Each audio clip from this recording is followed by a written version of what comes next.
আসসালামু আলাইকুম ওয়া রাহমাতুল্লাহি ওয়া বারাকাতুহু।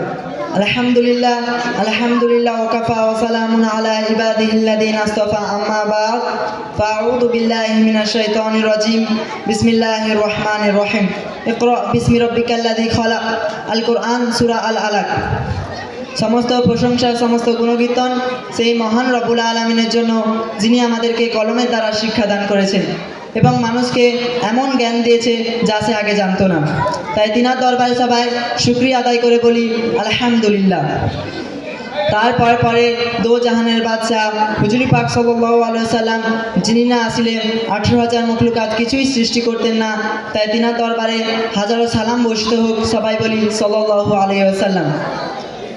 আজ আমরা এমন একটি বিষয়ে আলোচনা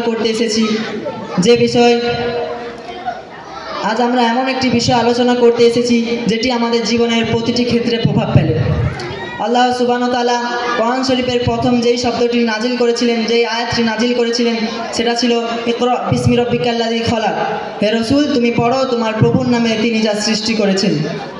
এর দ্বারা বোঝা যায় যে আল্লাহ তাআলা প্রথম যেই আদেশটি দিয়েছিলেন সেটা ছিল পড়ো। আল্লাহ পাক আমাদের সামনে জ্ঞানের মর্যাদাটা, জ্ঞানের মূল্যটা আমাদের সামনে কেমনভাবে তুলে ধরেছেন। অপরদিকে হুজুর পাক সাল্লাল্লাহু আলাইহি ওয়াসাল্লামের হাদিস, তলাবুল ইলমি ফারিজাতুন আলা কুল্লি মুসলিমিন, ইবনে মাজাহ, যে প্রত্যেক মুসলমানের জন্য ইলম শিক্ষা করা ফরজ। এর থেকে বোঝা যায় যে ইলম শিক্ষা করা একটি বিকল্প নয়, বরঞ্চ প্রত্যেক মুসলমানের জন্য একটি আবশ্যক কর্তব্য। যেই মানুষ, আল্লাহ রসুল বলেন যে যদি শিক্ষা নেওয়ার জন্য চীনে যেতে হয়, চীন পর্যন্ত যাও।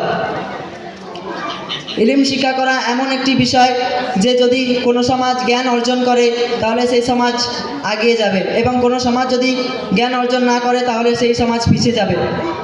আমাদের মুসলমানের অভিধান এই পৃথিবীতে এমনভাবে আছে যে দুনিয়াতে যদি মুসলমানরা এমন কাজ না করতো তাহলে সমাজ এত আগাতো না।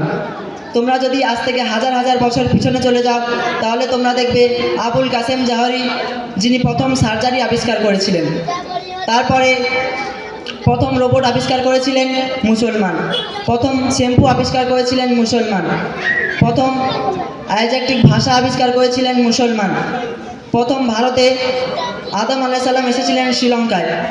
মুসলমানের অবদান দুনিয়াতে এমনভাবে আছে, অবদান আছে, সমাজে যদি না মুসলমানরা থাকতো তাহলে সমাজ এতটা আগাতো না। এবং মুসলমানরা দুনিয়াতে যা যা কাজ করছে তা আমরা এখনো জানতে পারছি না, সেই জ্ঞান অর্জন করতে পারছি না। এই বলে আমি আমার ক্ষুদ্রতম বক্তব্য শেষ করলাম। ওয়া আখির দাওয়ানা আলহামদুলিল্লাহি রাব্বিল আলামিন। এখনের প্রতিযোগী সাবির মিশকাত, প্রস্তুত থাকবে রফিকুল আরবি সৌম।